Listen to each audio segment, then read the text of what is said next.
What's up, everybody? Are you into Freemasonry? Are you into paranormal stuff? Have you ever connected the two? Well, tonight we got an excellent guest, and we're going to be talking about just that, some of the spooky happenings that may happen around our historic temples and Masonic happenings. Stick with us. We got an excellent guest and an even more excellent episode for you right after this on Historical Light. Welcome back to the Historical Light Masonic Podcast, dedicated to illuminate our past and bring our Masonic history to light since 2016.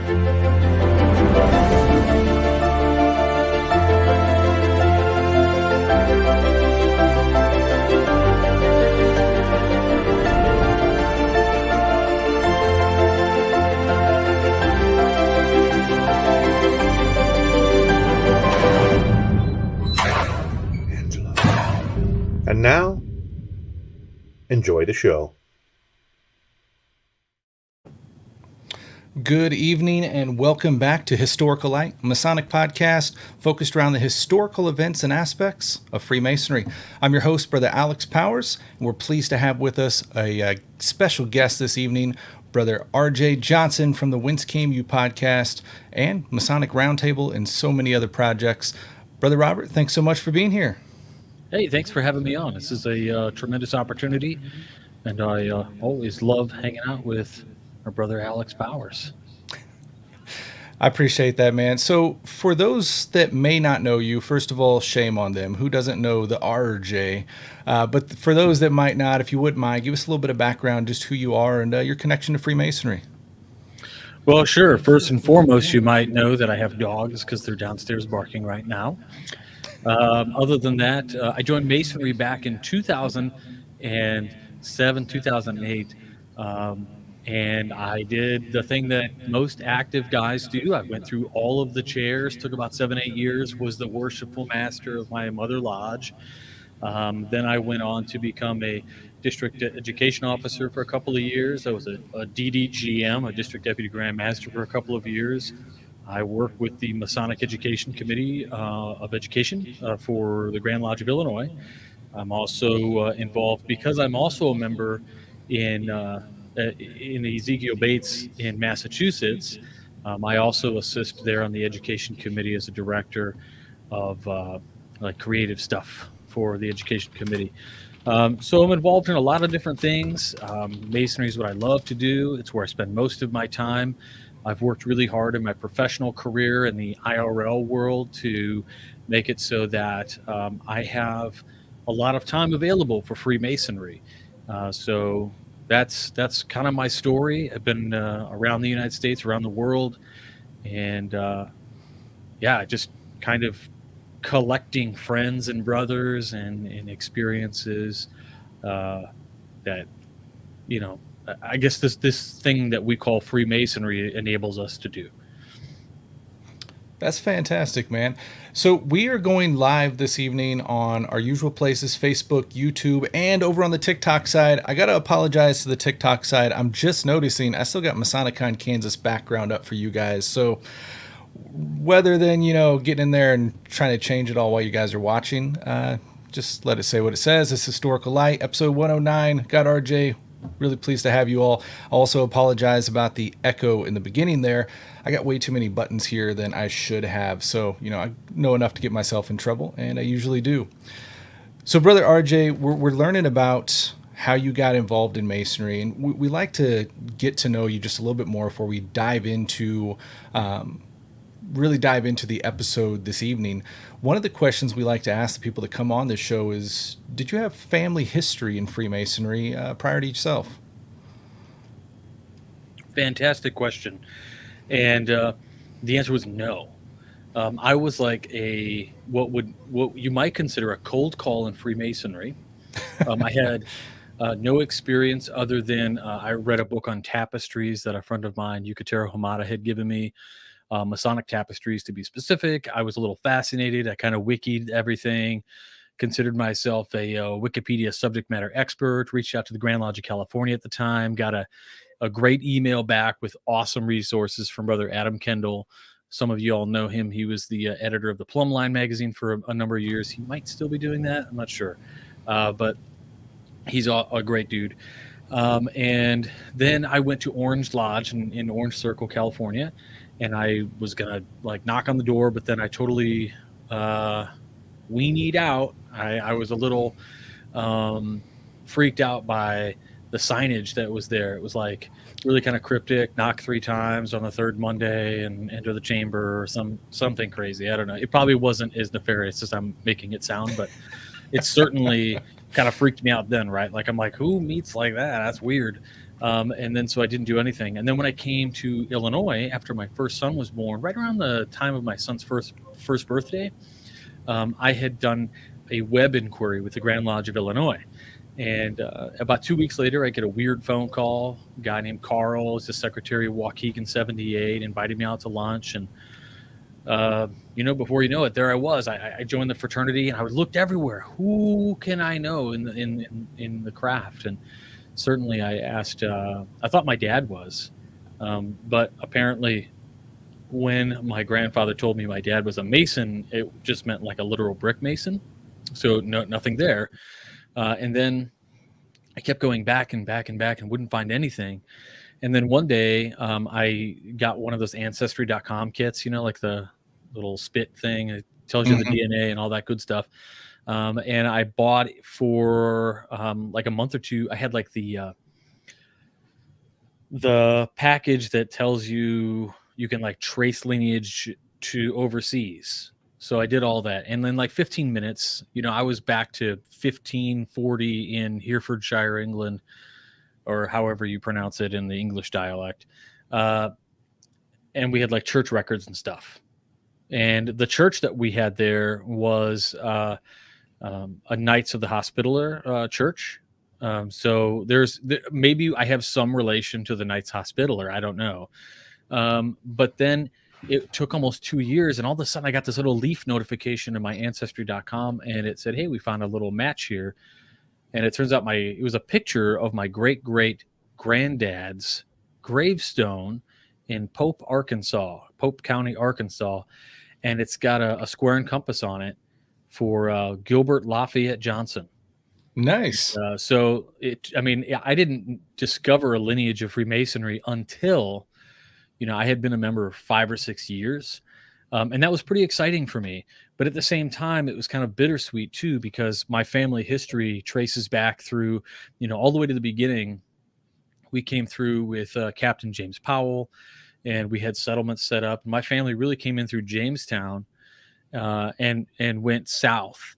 And as we moved south, like to Alabama, then over, and they kind of settled in the Arkansas area, and they fought for the Confederacy. And before that, right, like I'm a candidate for the Sons of the American Revolution just through lineage as well. But so like my family's fought in all the wars. Like, so historically that's kind of cool.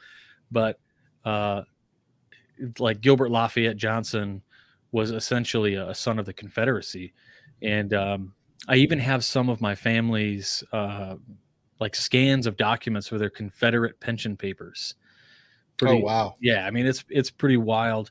So it's kind of bittersweet, but it was really cool. And actually, I think I reached out to the Grand Lodge of Arkansas at one point and said, hey, do you have any records of Gilbert Lafayette Johnson? And they said, well, no, but we also had a huge fire here or something. And they invited me to come down and look through the storehouse. But what I imagine their storehouse is just like boxes of records.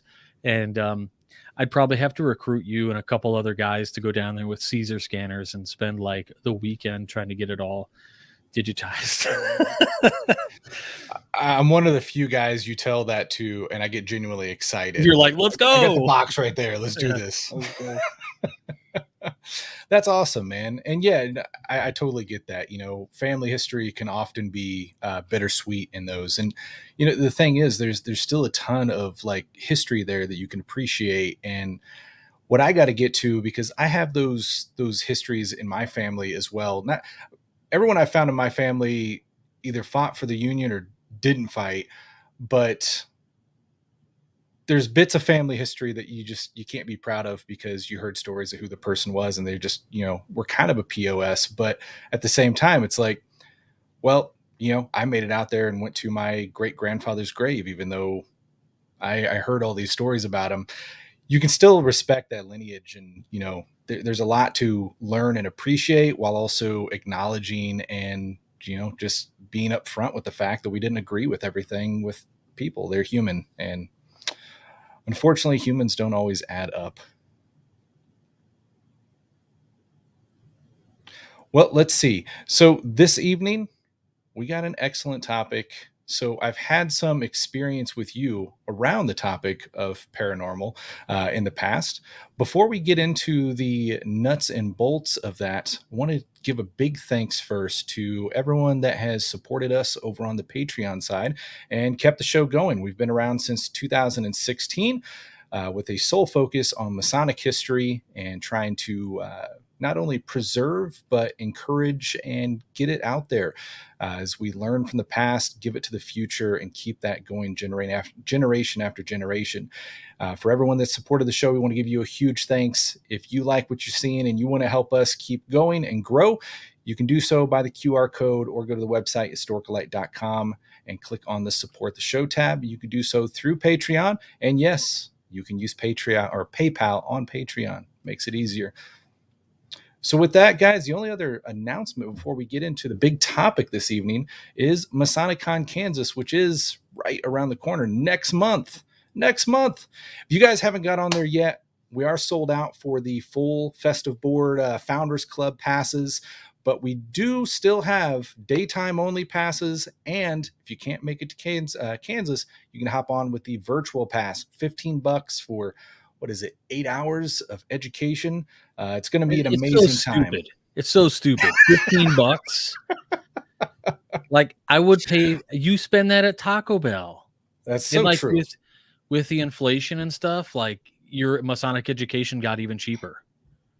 Get out of here. Like, look, just spend the $15 and tune in while your wife is getting grocery shopping, or your significant other is like, sitting on the couch late at night. Y'all are just sitting there doing nothing, or you're sitting on the couch, scrolling TikTok all day, the modern day time machine of TikTok. Just tune in. You'll catch some great presentations. The speakers that you have lined up, of course, I'm one of them. But all the other speakers are amazing. So I mean, you can't go. All the other speakers are amazing. All the other speakers are amazing. I'm the trashy one.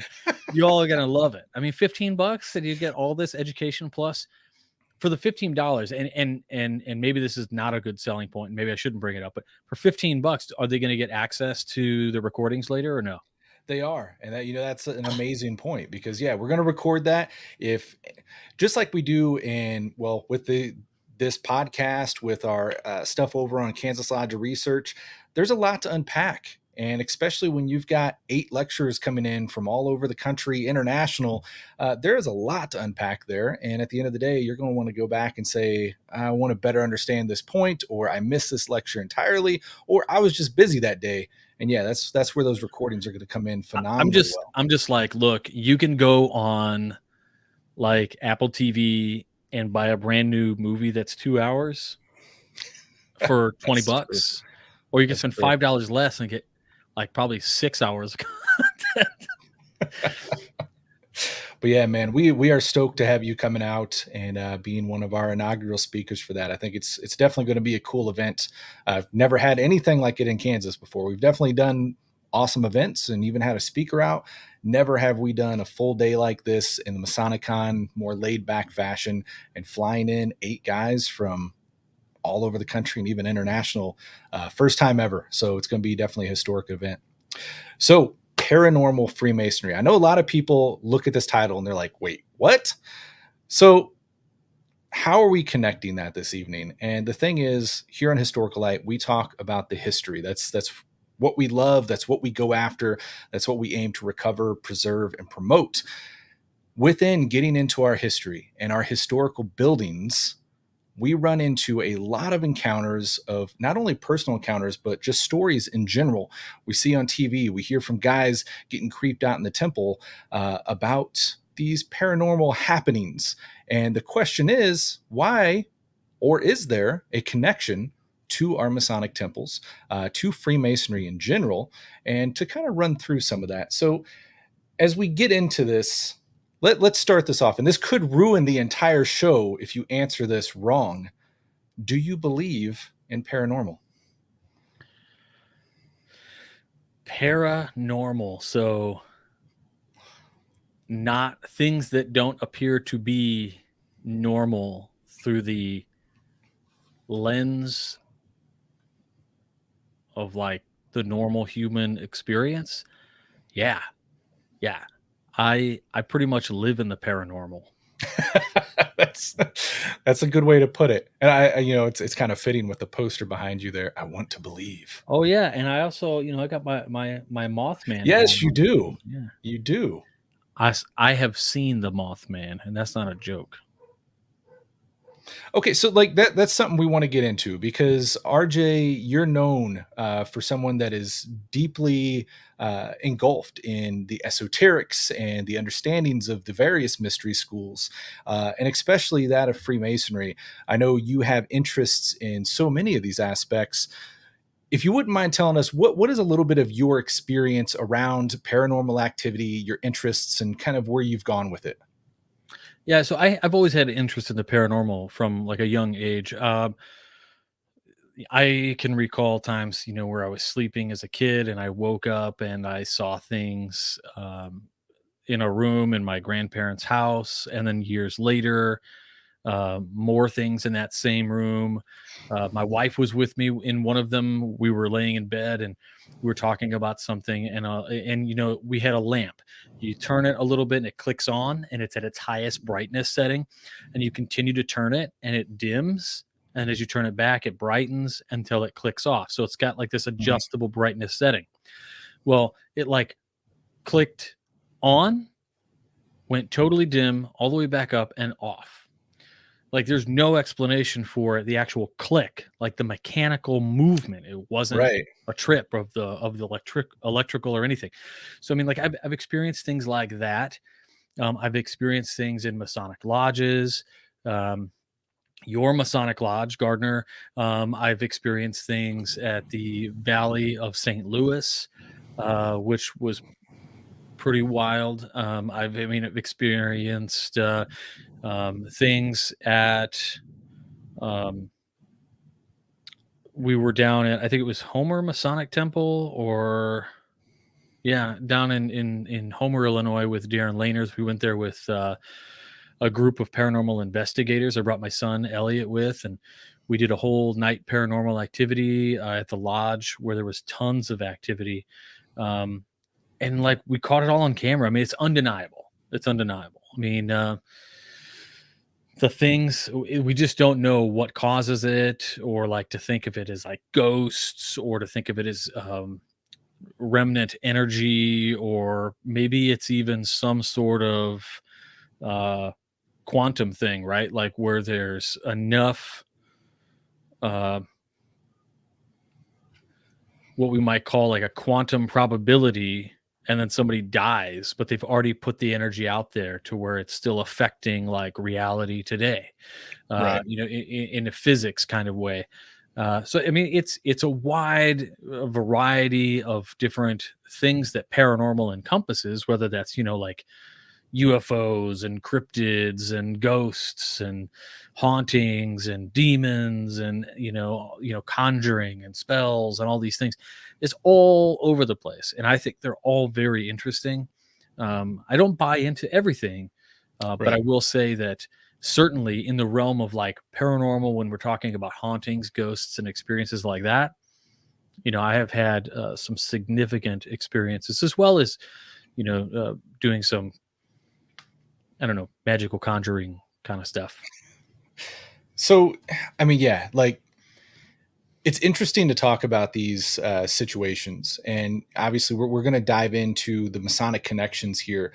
But it is interesting to talk about stuff when you can't always see it. And obviously, sometimes when we're talking about this, there's glimpses or there's happenings, but it's not right in front of you, fully visible, just something you can fully comprehend. It's bits and pieces. It's hard to put together, and especially when you throw in a matter of like getting into the quantum level, that throws a wrench in any conversation, no matter what you're talking about. Because I mean, yeah, you think about that, if those waves are crossing over, getting little blips, yeah, that could totally account for something, for a lot of things. Um, but yeah, it really opens up the The possibilities there. Yeah, the thing I think that you'll get kind of three camps in this, right? And one of them is like the scientific camp, which essentially aims to say that uh, look, the mystical is the scientific, and the scientific is something that is uh, describing in a human invented way, science, what we have witnessed or seen to have happened. It's a descriptor, right? So you've got the science who says, well, look, man, physics really can explain a lot of this stuff, and not in a way that detracts from like entities or real haunting stuff or even Right. demons and all of this wild stuff, right?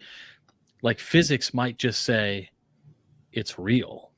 And then there's also the camp that says, no, you can't bring science or physics into this because it takes away from the mystical element of the kind of faith-based, hands off, blind believe kind of approach, which I think is a shame because if you can validate something, why wouldn't you? And then there's the third camp, right, which essentially says, no, it's just paranormal and it's ghosts and they're demons and there's a demon world and like there's a union or a mixing of the two and all of these things, but physics really does offer some really shocking and interesting like reasonings why something could actually be real, and those things are scary. Yeah. So you've had, like we've said, you've had some really awesome experiences through your path.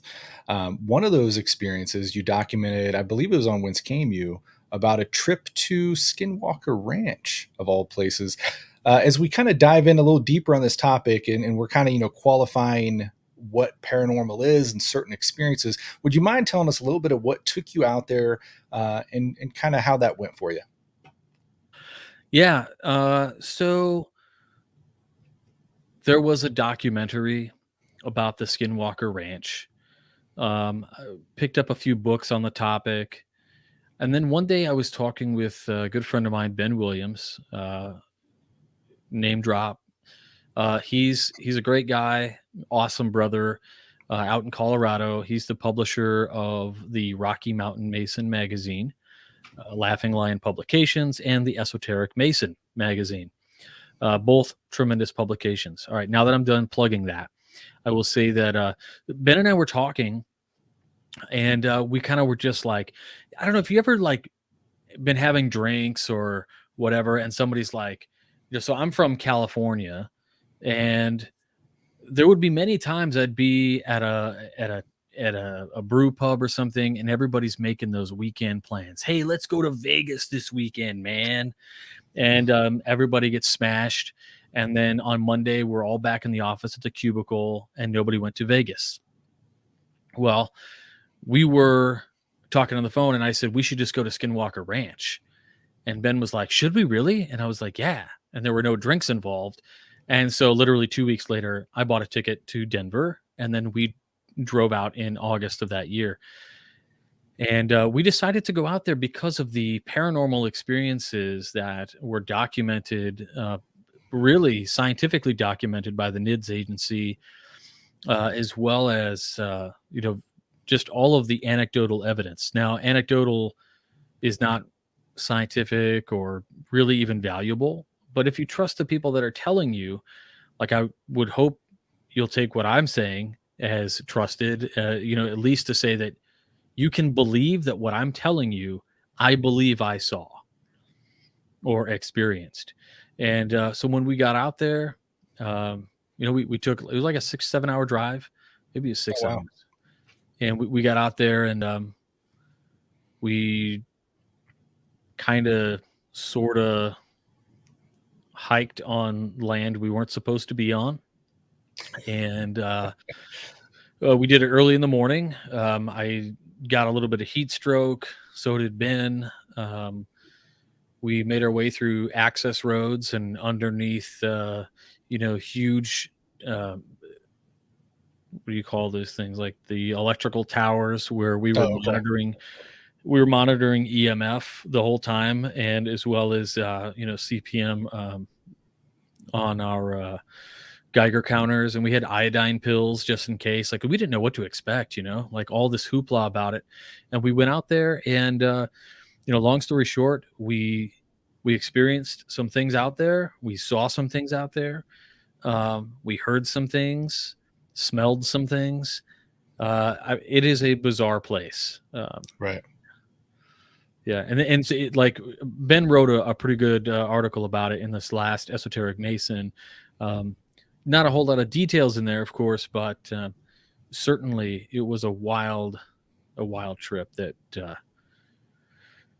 I don't know. Even now I think back to it and I go, God dang, was that real?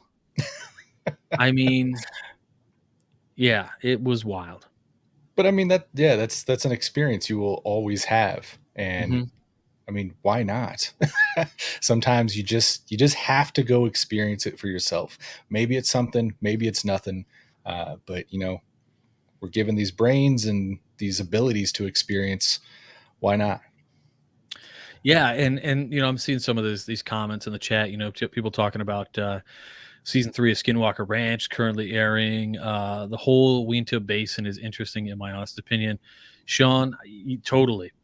That whole place, from was it Bottleneck Hollow, all the way through everywhere out there, is just so uh, like bizarre. I mean, we parked at like 6 p.m. on the outskirts on the would have been well, like on the opposite side of the ranch where the canyon isn't, and there's just this little turnoff, and we waited there all night, and I used my really expensive camera, and I only say really expensive to let you know that like this thing is capable, right?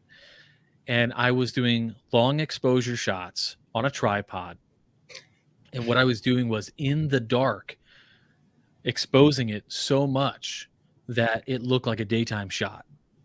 I wanted to see Oh if I wow. could capture anything in the evening time, and of course, not a whole lot I was catching on the film. But when I would, for a moment, you ever catch yourself in like the 1,000-yard stare, Hmm. and then you realize, what am I looking at? And it dawns on you like, I'm looking at a thing that's looking right back at me. And I still get chills thinking about this, but like, imagine tall grass, nighttime, moonlight. In the background, we don't know what this was. I suspect it may have been the echoing of truck tires outside of the Uinta Basin rolling, but it was like rhythmic drumming, like wah wah wah wah wah wah wah wah, like you could Oh, hear it. weird. And I'm looking in this tall grass, and like I didn't know what to describe it. And the next day, we went to this convenient mart, which is on the Uinta Basin land, and the side of the building is painted this purple color and has all of these shadow people painted on it. And that's when it dawned on me, like, that's what I saw. Like shadow people walking in the tall grass, like natives. It was crazy. That is crazy. Like chills, dude. And then like I still, the shoes that I wore, I just had my checkered Vans on, not hiking boots or anything. Those shoes still have all that dirt and dust and rocks in them, and they're in a box in my closet. Like I can't get rid of them. It is like I feel like something will happen if I get rid of them. I have to probably bring those shoes back and leave them there. I don't know. Hey, I get it, man. I get it. So, tying this into Freemasonry a bit, we at least and I think you mentioned a little bit on your end as well, have had some odd experiences in certain Masonic temples. Um, Not all, and this is what gets me. So, like where I was raised in Masonry was Lenexa Lodge. It was like a '70s style. I never had any weird encounters there. Um, and I'd go there at night. I'd go there alone. I did some wirings and stuff there. Never anything. When I transferred out here to Gardner, like from day one, that building creeped me out. Obviously, it's an old building, and you always wonder a little bit, like, is your mind playing tricks on you? Whatever. Very well could be.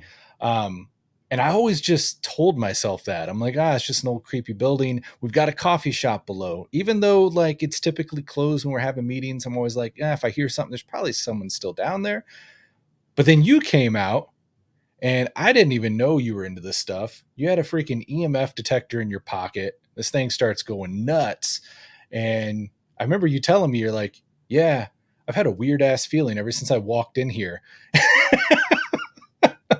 And some weird stuff happened that evening, didn't it?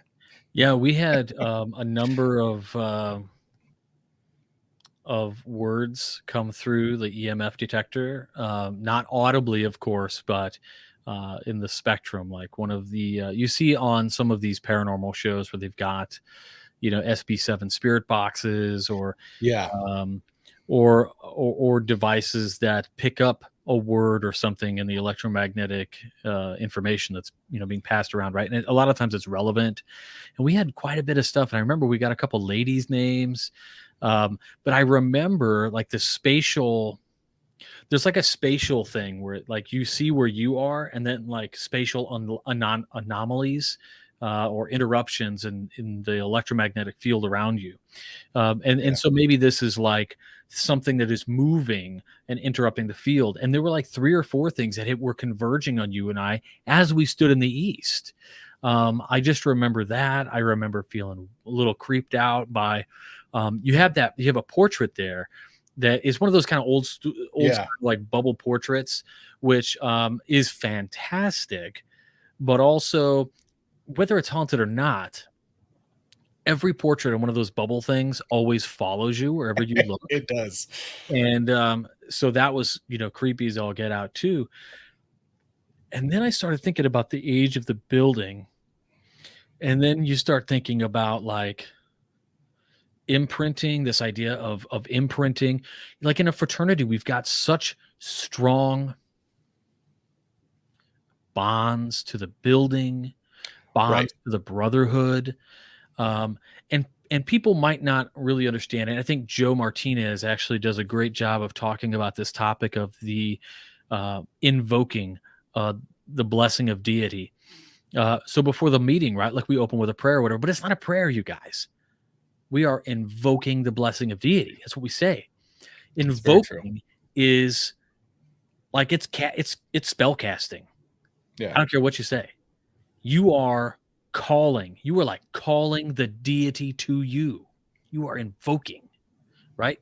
And so with all this power that happens in a Masonic lodge, because there is power in ritual, whether we want to think about it as the power of suggestion over time and like your ability to kind of what do you call it, like control your own mind, brainwash yourself into good habits and things, or the collective consciousness of a lodge doing good. The most overused word in the sphere here is like egregore, right? I think is a term that is overly used, not really a big fan, but the whole idea is like this collective mindset pushes forth a willed reality, if you will, right? And that's physics, right? So this willed reality, like how strong is it and what connection does it have? And there's a lot of things that suggest that organic natural components emphasize the entire experience of supernatural things. So like, for instance, your building, which is old, has a ton of wood in it, right? An organic material Like, you don't see a lot of this stuff in like static buildings built in the 70s out of concrete and steel. You see it in these buildings that are built on top of springs, hot springs, or water or gold mines, or Right. or where things happened, charged up emotions happened for years and years and years. You think about the idea of, like, people talk about The Secret, the law of attraction. They say, oh, you have to get emotional about it and believe it, and then you call it into existence. Well, think about the high emotions that are always in a lodge, the high emotional, jovial spirits, the handshakes, the camaraderie, and even the sadness and tears that happen. Yeah. Like, there's not many other places where genuine feelings of people are worn on their sleeves and celebrated and coming together, and just a release of all that energy in the Masonic Lodge. I mean, Well, it's on it's so many huge. levels too, because you think about, we've got all these brothers that just don't come to lodge anymore. Maybe it's because they're old or they've moved away, whatever, what have you. But even these guys that don't come to lodge anymore, when you have that conversation, there's still like this enormous connection, and that's one of the beautiful yet very interesting things within Freemasonry. Is there's this connection that just often can't be explained. But yeah, even these guys that may not be attached to the meetings and stuff per se, and maybe moved away and have this distance, there's still this emotional, like, outside of us connection that's huge. And it does make you wonder if that can have a connection to paranormal drawing in and being that home space of sorts. It's physics, bro. Like, honestly, at the moment of what they call, BBT, right? The Big Bang Theory, whether it's the Big Bang or something like it, when all of existence is generated into a real existence, we Mhm. are entangled on this quantum level, right? This is quantum entanglement. It's a real thing. We're using it today to secure emails. Like, if I send you an email and somebody injects or like intercepts it, it's destroyed on both ends before it's even sent. Like, this is real security protocol that's happening today on this whole the physics idea of quantum entanglement. And so it's absolutely uh, still relevant and connected, and um, fits neatly into the package of connectedness between people, right? Like, two twins separated by 10,000 miles, and you scare one of them and you can measure the other one's heart rate increase also. Like, Yeah. they're quantum connected, just like people are. And the more we connect and the more we're together, the increase of that bond that happens. And then we have to ask ourselves, are, like, the cells that make up you and me are no different than the cells that make up the building, the wood, the chairs, just as imprintable, just as connected. I mean, so it just makes sense that Yeah. something can be recorded. Well, I mean, yeah, when you're talking on that level, I mean, you've got to remember what existence is and what human beings are, and that everything within us is like computer systems that are bringing in these energy waves, which is all that truly exists. These energy waves of that turn into sound, that turn into touch, that turn into vision, um, and in that process or that point of thinking, you get past the Alex and RJ and the microphone in front of me, and it's just a series of waves. So at that point, yeah, of course they'd be imprintable. Of course they'd be holding a connection and a value of sorts that um, really gets to a deep level of thinking. Yeah, but like bringing it back to, I don't know, not so deep, I guess, right? Is kind of like this, I don't know what you would call it, really fascinating, really charged up, even fun Yeah. element of, like, the paranormal within Freemasonry. Thinking about past masters of Gardner Lodge uh, kicking a door open during a meeting, or you're cleaning We up, actually have like, a story about that. I'm sure, yeah, I know you do. Or or like late night and you're, packing the spaghetti away in Ziploc bags and throwing them in the refrigerator, and the smell goes by you, a smell that hasn't been there all night, but it's like, there is no reason that I should have just smelled, you know, 1965 Old Spice. Right. What is that?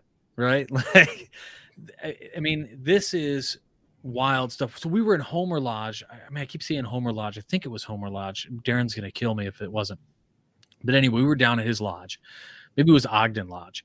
Anyway, we're down there, and they're doing this investigation, and they were getting legit responses. Excuse me, legit responses to questions they were asking about Freemasonry. Like, are you mad that there are girls in the lodge right now? And it was like, no. It's like, can the women come to a meeting? And it was like 2 blinks for yes. Like, just intelligent responses. You can see everybody's hands. Nobody's there programmed anything. Right. It was just really bizarre. And it becomes this idea of like the question on what comes next, right? I think that's, you can go down this road of more physics, right? Like you talk about the laws of thermodynamics, the laws of whether something can be destroyed or not, which we know we can't. So you It's go trans- somewhere, right? Right. But like, to stay one step back and still this kind of just paranormal realm of connecting with the deceased or something else is mind bending. Oh, 100%.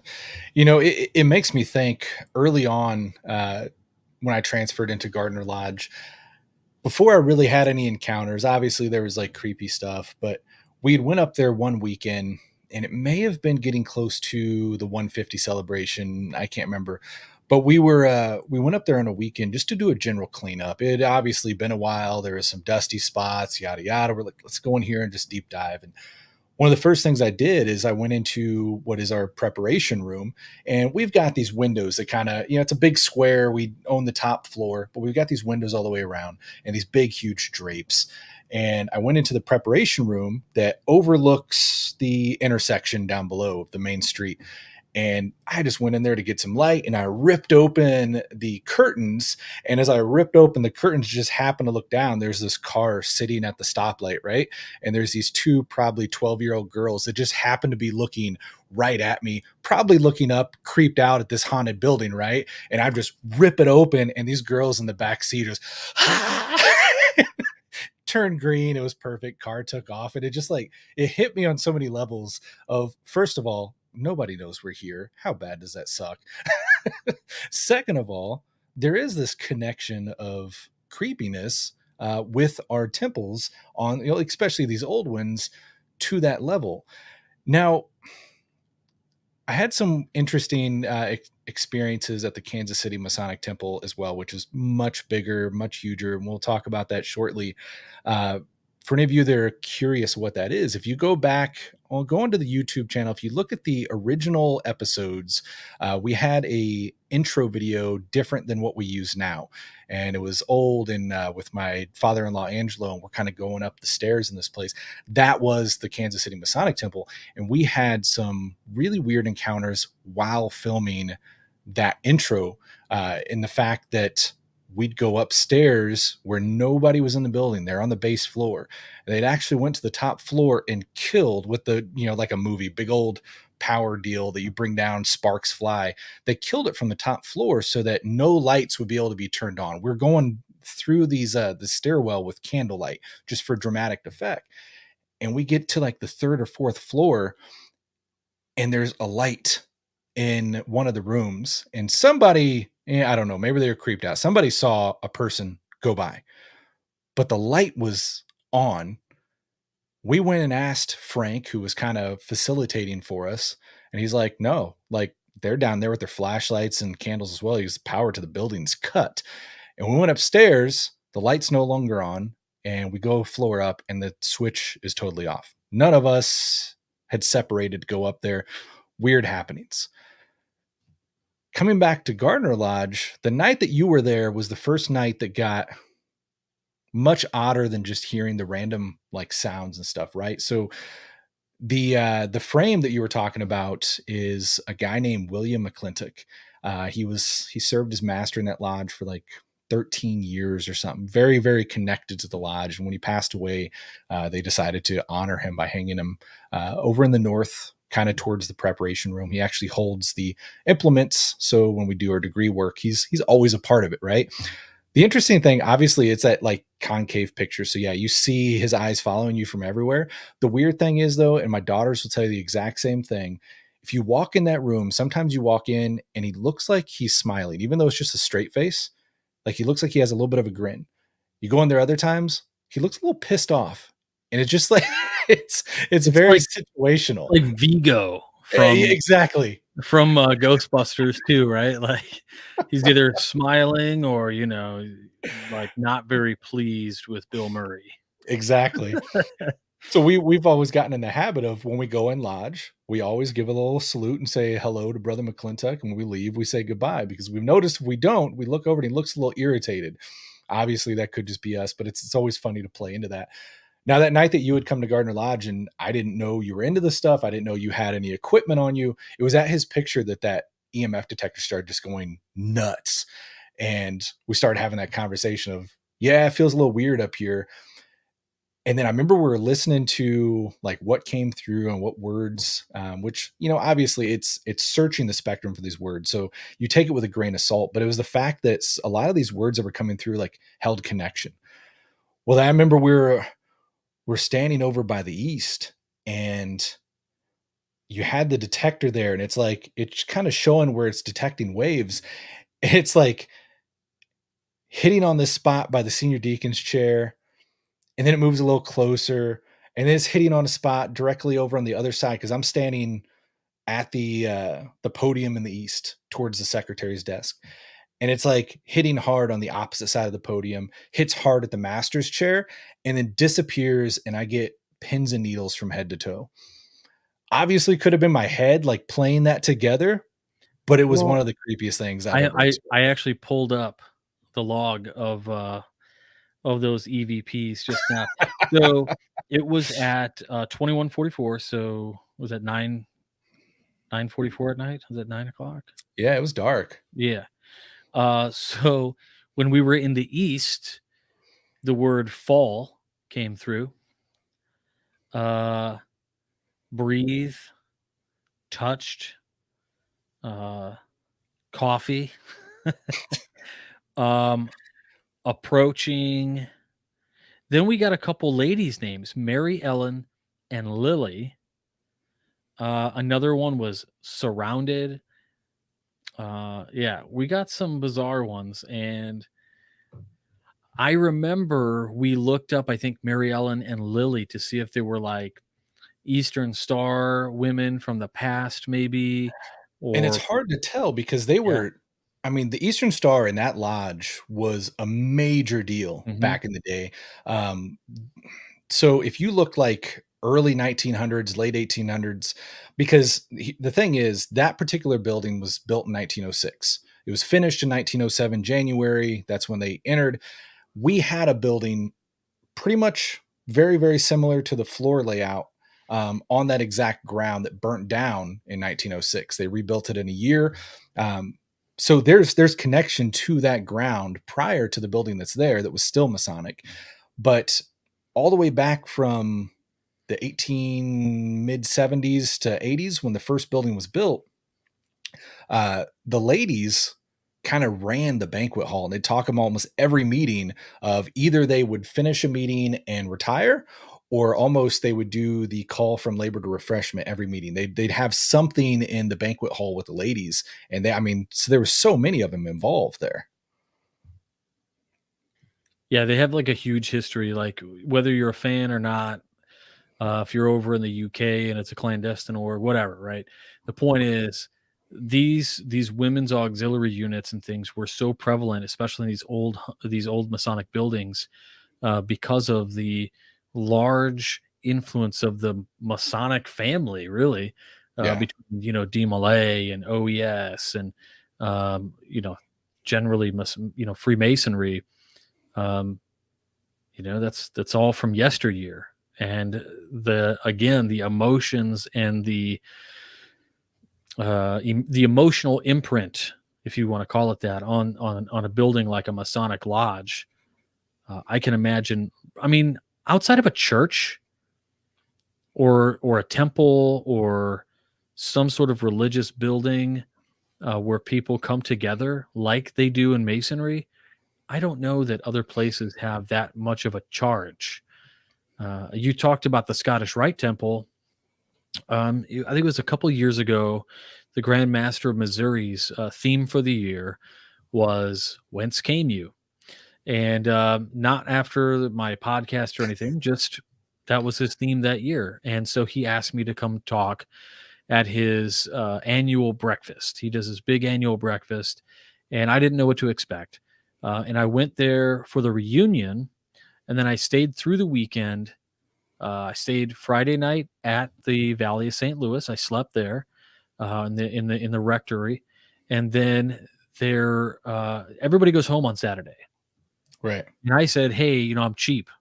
I don't want to get a hotel, so can I just sleep at the Valley again?" And Brother Brett Akers and I think Josh Thompson, Randy Sanders, they were like, "Yeah, but nobody's in the building. Like, well, there'll be some guys who stay a little bit late to clean up after the reunion, but nobody will be there." And I was like, "Okay." And this is like the big place. Right. I mean, it's a massive building that's connected to a city parking garage. I mean, it's a joint, right? And so I'm like, "Yeah, no problem."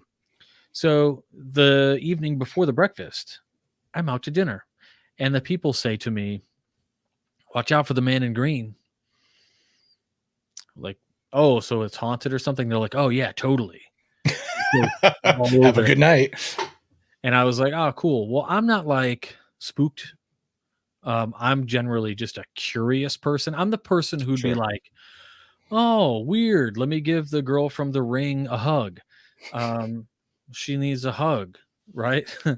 uh, so then I get like violently murdered or sucked into the TV or whatever.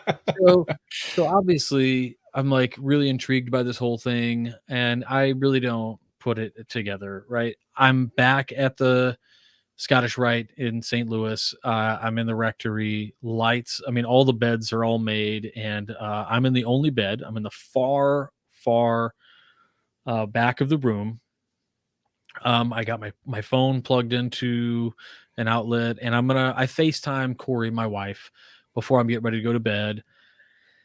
And there's nobody here, and I don't know where light switches are or anything. So like basically, if I had to use the bathroom, I like walk out and then I go down to like the community bathroom, which has like showers and lockers with toothpaste and all the things, right? Because people go there to stay for the weekend, so it's kind of like a Right. little hotel.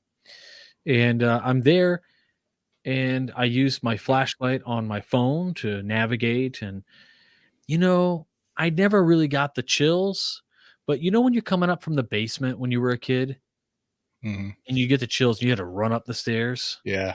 I did catch myself walking a little fast back to the rectory. Uh, and then I fell asleep and I woke up and I was hearing people talking and like footsteps in these empty halls, uh, like almost, soled shoes, wood soled Sure. shoes walking in the hall, like nice shoes, and some talking about, gosh, I can't even remember what it was. But then I'm like, oh, it's probably the dudes, they're probably staying late to clean up, right? Because I mean, there was a really big get together downstairs after the reunion for their afterglow and things. I look at the clock, it's like 1:30. I'm like, okay, no big deal. And the next morning at breakfast, I was like, hey, what's going on, brothers, And they're like, hey, how'd it go? And I said, well, it was fine. I said, I didn't hear anything after you guys left. And they said, well, we we we didn't stay late. And I was like, well, I mean, I only heard things like, what'd you guys leave? Like around 1:30 or so, I heard some people walking in the hall, just down the hall by the elevators, and they said, "No, man, everybody was gone by 10." And I was like, Not everybody. "Oh shit." Yeah.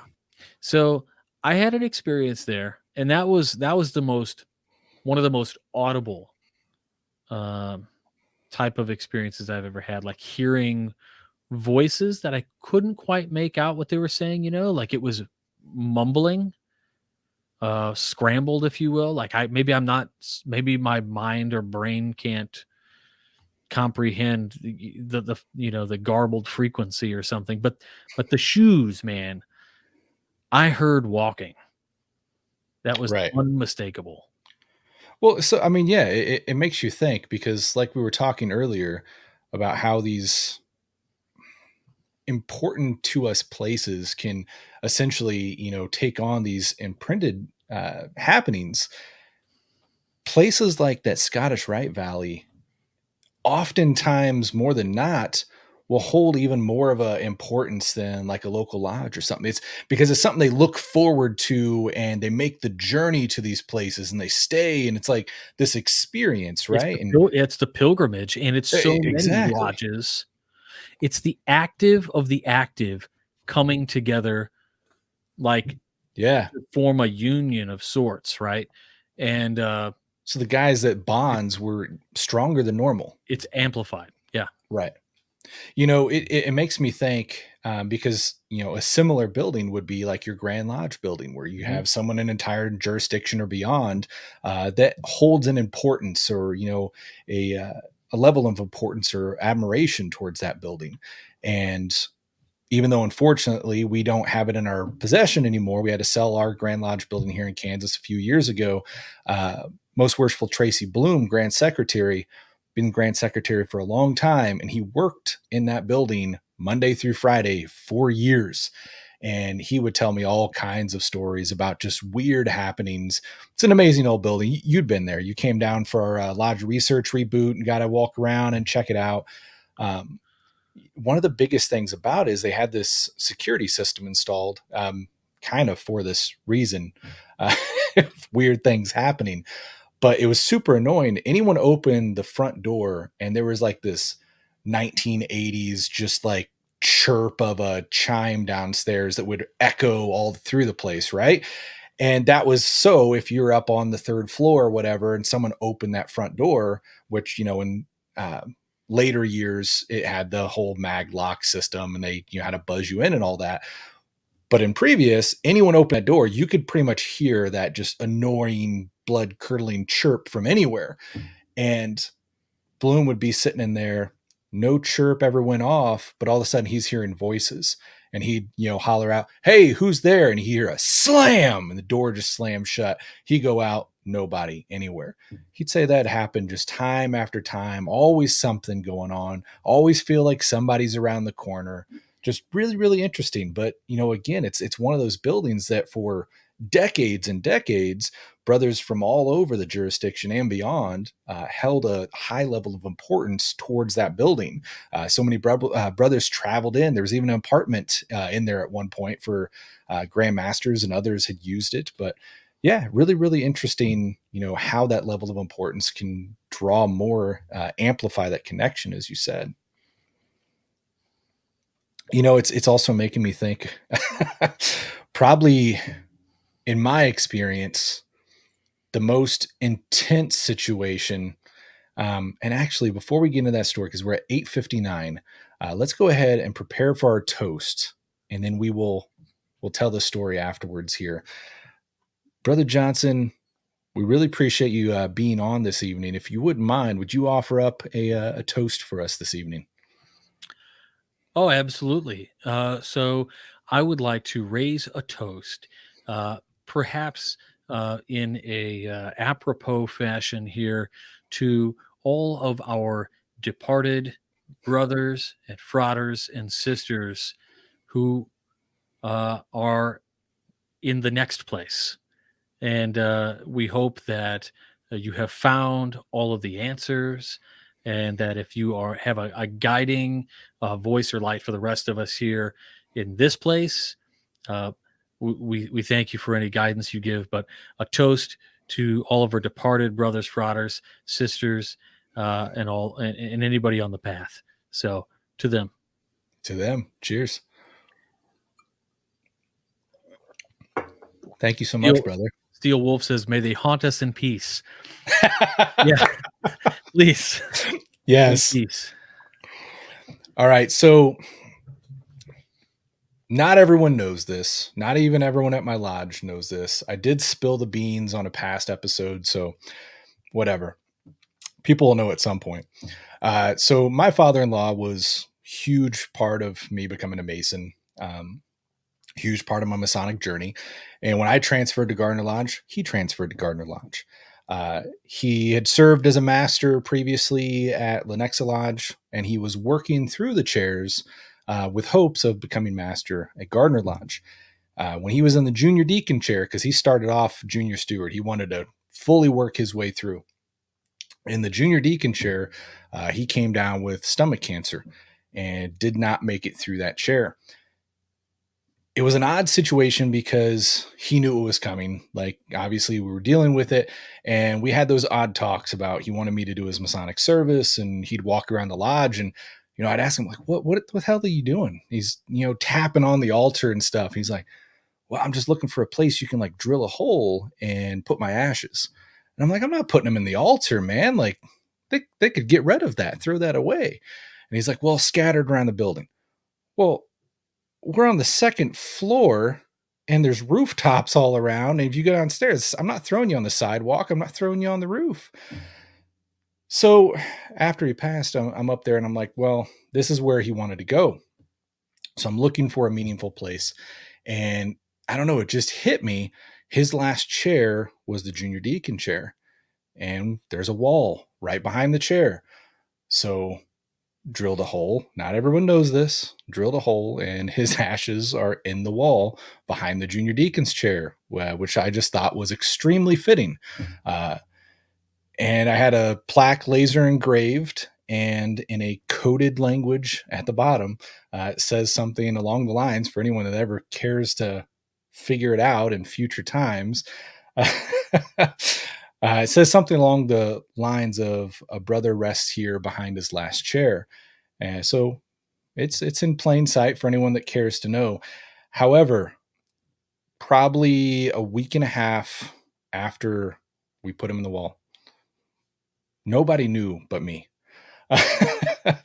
And we had a degree. Brother Justin Staley, who I believe is watching tonight, and his children, the Staley Juniors, he's going through the degree, and not to get into too many details, but you can imagine he doesn't know everything that's going on. He's in degree mode, right? Well, I've got a certain part. I'm sitting to the side at this time, and we've got this tiler's quarters where you have your main door that gets tiled. Well, then there's a tiler's quarters, and there's an outer door that gets dead bolted. And I start hearing voices. So I'm thinking, oh, well, one of the wives showed up or someone else shows up, and we're right in the middle of the degree. So I just quietly slip out and I go check the lobby. Nobody. And I peek downstairs. I get a little weird because we did have like a homeless dude sleeping in the closet one time. And, we caught him slipping out the window, and there's like this black silhouette. So there's been creepy things that have justifiably happened. So you're always looking around for somebody like that, but nobody out there. All the windows locked, all that. I'm like, okay. So went back in, make sure the door's latched, and I hear a knock at that outer door. So I'm like, what the hell? I must have missed him. I get up, and I'm not the only one that heard it. Like, people looking around. I get up and I slip out. I'm trying to be quiet. Degrees going on, be respectful. Nobody there. What the hell, man? So I'm like worried at this point. Somebody's coming in, messing with us. We do got a coffee shop below. There's people around, whatever. So I close that outer door and I deadbolt it. And I come inside, and quietly I make sure that inner door is sealed and not going to pop through or anything. And sit there for probably 5 minutes, and we're good. And then all of a sudden I visibly see the doorknob shift. And I'm like, what the hell? It never even unlatches. The door was latched. It just opens about, I don't know, 3-4 inches. And I'm just like, what the hell? And, our junior deacon kind of turns around. He's looking at it. I'm like, so I get up and I peek out, check the other door's still locked. I make sure that sucker's latched. No more than I sit back down. Door handle moves, door comes back open 4 or 5 inches. I get freaked out. I get up. I close that door firm, right? As soon as I did this, I made the joke to our junior deacon. I kind of whispered to him and told him about Angelo's ashes. He was the only one that knew. He starts scooting his chair forward. And about that same time, the door to the preparation room, never had that door open before, whatever. It's fully locked, or not locked, but latched, closed. You hear the doorknob and it opens so much that it hits the wall. Our senior warden, totally oblivious to what's going on. He's in degree mode. He just kind of gets up, goes and closes the door, sits down, and no more than he sits down, it unlatches again, slams against the wall. He looks at us like, what is going on? And it was hilarious because our brother going through this degree heard all of this. He thought it was part of the degree. So we're talking about it afterwards about that scared the crap out of us. He's like, wait, what? So I don't know. It's interesting that it happened right after that. What we're talking about is, while it scared the crap out of all of us, in reality, it was probably Brother McClintock and Brother Angelo standing on the sidelines, just laughing their butts off, making fun of us. Because one thing with Brother Angelo, he loved to mess with me in degrees, especially when I was master. I'd be in my zone trying to get my words right and be serious.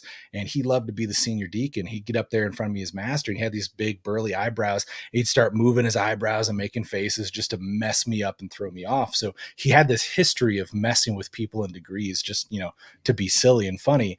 But it sure made you think. And ever since he's been there, there has been an amplified sense of just noises and happenings and whatever, to the extent that just probably 2 months ago, we had a few of us in the lodge room, one brother sitting in the dining hall, and the mirror. Now, granted, it's like we have this display case in our front lobby, and there's a mirror with an etched logo from our lodge kind of leaned up on the display case against the wall. It not only fell off and broke, but it fell off and flew 10 to 12 feet and smashed into pieces. We run out there when we hear this just smash, because, okay, a mirror can fall. We got downstairs, old building, whatever. I think Thomas in the other room does. And I go and ask him, and he goes, well, I saw it fly. I thought you did it. I was wondering why you were so mad. Nobody can explain why that mirror went 12 feet, but I don't know, man. It's weird happenings. You're not going to know. We're not going to know until we get to the next place, and there is a next place. You don't need, honestly, and this is probably blasphemous to some folks. I'm sorry. You don't need a religion to understand that this is not the end. Like, thermodynamics tells us that something happens next. Where we go, I don't know, but I will tell you that residual energy has got to be somewhere. And if it has a personality that carries with it something, who knows, man? But it's like, even if you don't believe Alex or my story, I'm sure you can appreciate this fact that we are sane individuals, in air quotes, who are telling you that we had an experience that we can't explain, and we're not dumb. Like, things were locked in place, clicked. We know that it takes a hand to turn a handle, right? Like, there's no explaining this kind of thing. And stuff happens, man. Yeah. And I also take it as kind of a comforting thing. Ever since I was a kid, I grew up Roman Catholic. And so a lot of people think that a lot of the things that I'm into today in the esoteric or the occult realms are strange and unusual. And nothing cracks me up more than this when my Catholic family tells me this, because I'm like, you guys, the Catholic, Orthodox Catholic faith is pretty strange and unusual. We've got some things we do that are wild and bizarre. But like I grew up this way, and I moved out of that space and it kind of into my own space. And it's like the more objective view I have of a lot of these things, the paranormal, Hmm. and the basis I place and the foundation I have in the sciences, to function as a descriptor of what we're seeing, or observing, rather, in the natural world, only deepens the curiosity and only deepens the mystery of these experiences.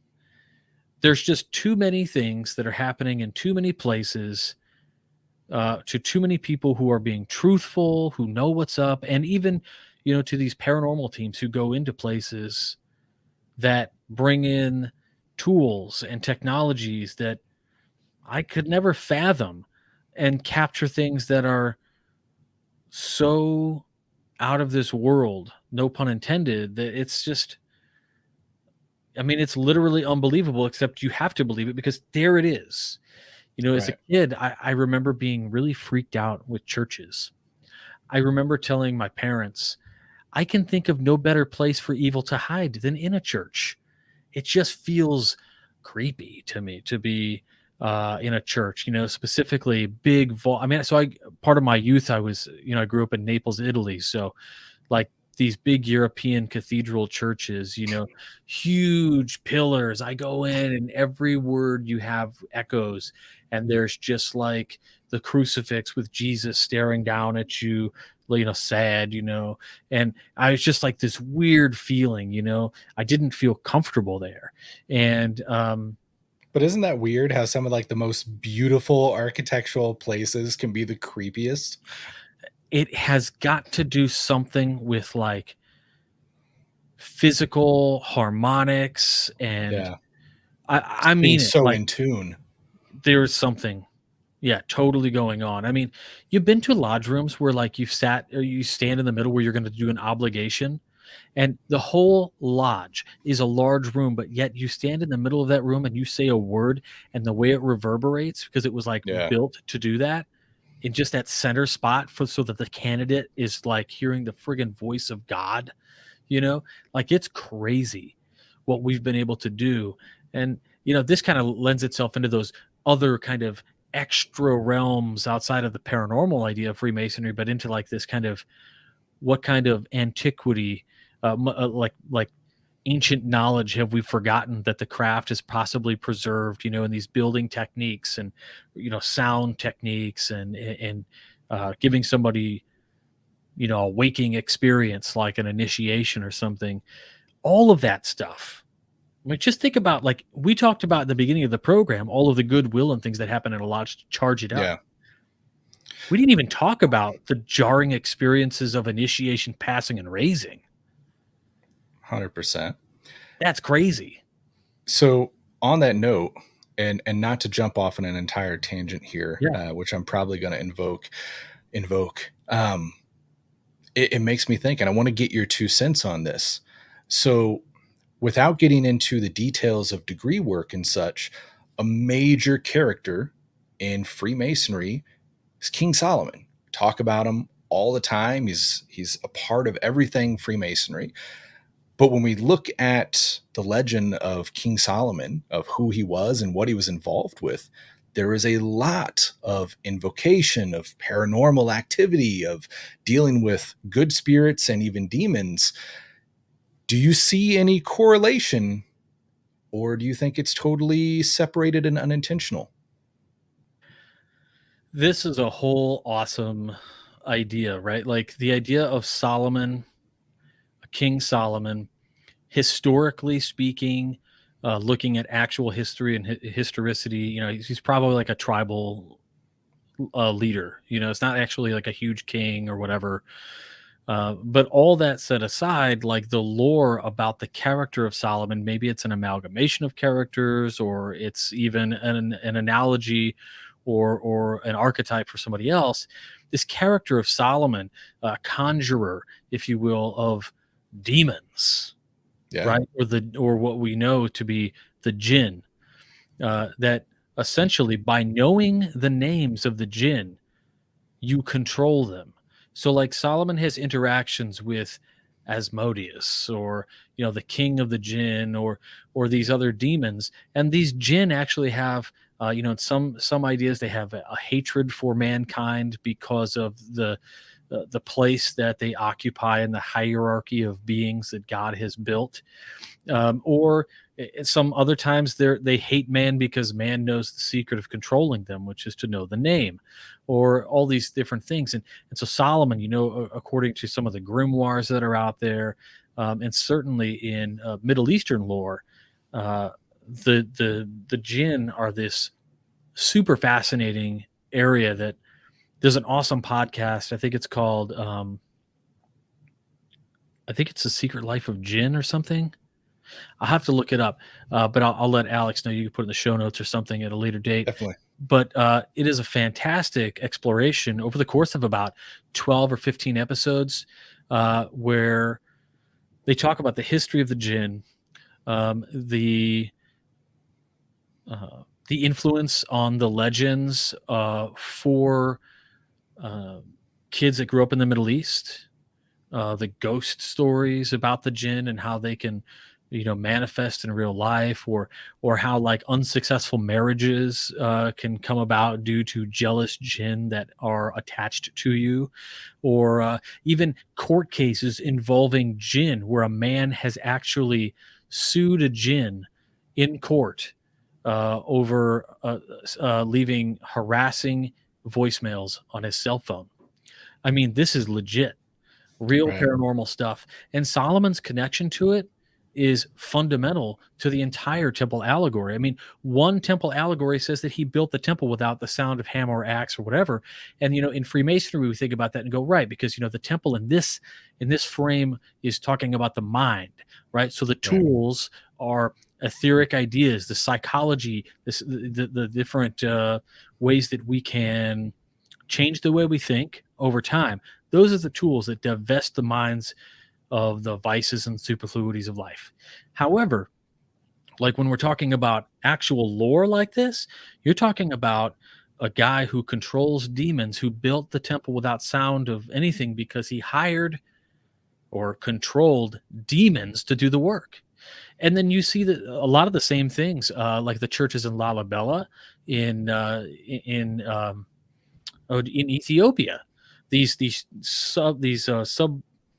not subterranean, they're like sub-level churches, and they said that craftsmen worked all day on them and then went to bed, and at night, like the jinn or demons came out to finish the work, controlled by Solomonic magic.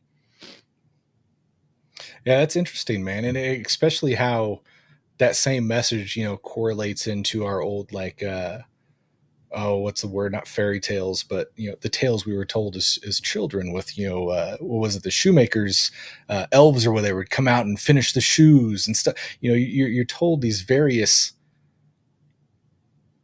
under-level truths, maybe, or understandings through parables and different interpretations. But it really does make you think, especially on the level of Solomon and those correlations within the We Masonry. revere Solomon like he's the man, but Yeah. he's really he's not the greatest individual.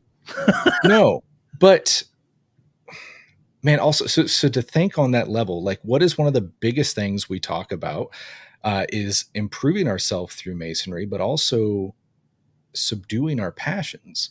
One of the biggest issues when we look at that lore of Solomon is he struggled intensely with his passions in that regard. He became obsessed with not only conjuring, but controlling, to the point that in many ways it got the better of him.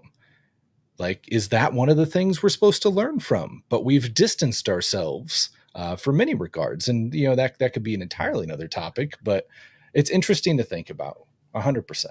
I totally agree. I think if you see a lesson there to be learned, then it is one. Sure. Because you're just being mindful of the fault, right? It's kind of like your parents when they warn you, like, "Hey, don't do the thing because I did the thing, and you'll regret it," right? And if you're like 10 years old, you're like, okay. But if you're like 15 years old, you just go out and do it because your parents are idiots.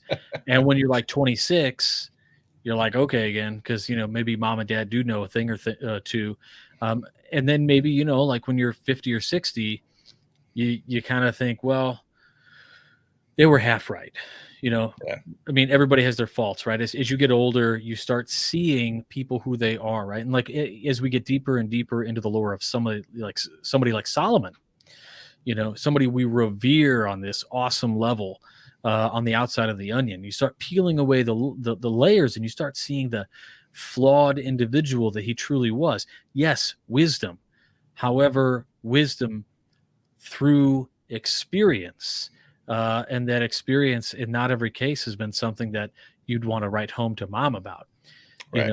I mean, multiple wives in order to expand a kingdom, conjuring demons, honoring false gods, even removing the Ark of the Covenant from the temple at times, like later, King Manasseh. He removed the Ark of the Covenant completely from the temple because at that time, in the history there in the Middle East, actually, the Ark wasn't even a thing that people cared about.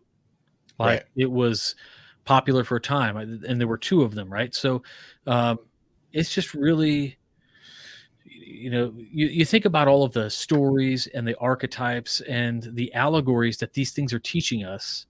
And if you see a lesson, again, take it as a lesson, and we can use it so that we don't, make those same mistakes. 100%. Well, man, we've been going on this for a while. I want to thank you so much for coming on, spreading some of your wisdom with us. I want to give you a chance. Do you have any final thoughts for us this evening? I just would say keep looking up, keep things weird. If you think you heard something, check it out. Don't be a fool. Don't get taken for a ride. Sometimes a creak in the floor is a creak in the floor.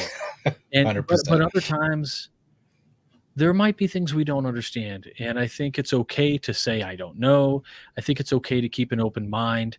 And certainly, keep your eyes, your ears open, and always be respectful. And, just try to live your life with an open mind, because I think the second we start closing our minds off to things, life gets pretty boring too. So if you can get into it a little bit, get into it. Check it out, do some reading. I saw a couple people had mentioned early on some cool Skinwalker books. I think definitely check out some of the Skinwalker books. The one he mentioned was by George Knapp. I think George Knapp is great, a little sensational, but a really good book nonetheless. And yeah, I mean, if you guys want to know about paranormal, you can see behind me this entire row of books is an entire 2 collections of encyclopedias on different paranormal topics. So I basically just read a lot of stuff all the time. If you guys want to check more of this kind of stuff out, you can check out a podcast that I also do called Beyond the Fourth Veil with Brother Darren Laners. It's not a Masonic podcast. We just talk about different paranormal stuff. We got an episode coming out about Operation High Jump. If you're more curious about that kind of stuff, just know that we're not always just ripping on these happenings and things. We're actually disassembling them, looking at the history and looking at the facts. And in some cases, like maybe even the Travis Walton case, we broke that open as being a hoax, believe it or not. So if that kind of stuff interests you, check that out. It kind of ties into what we're talking about tonight, but also the Whence Came You podcast every Sunday at 9:30. And if you're on TikTok, you can follow me at the Wizard of Arj. That's like a transliteration of RJ. Like if you were going to Arj, ARJ. My wife made that up, so you can thank her for it.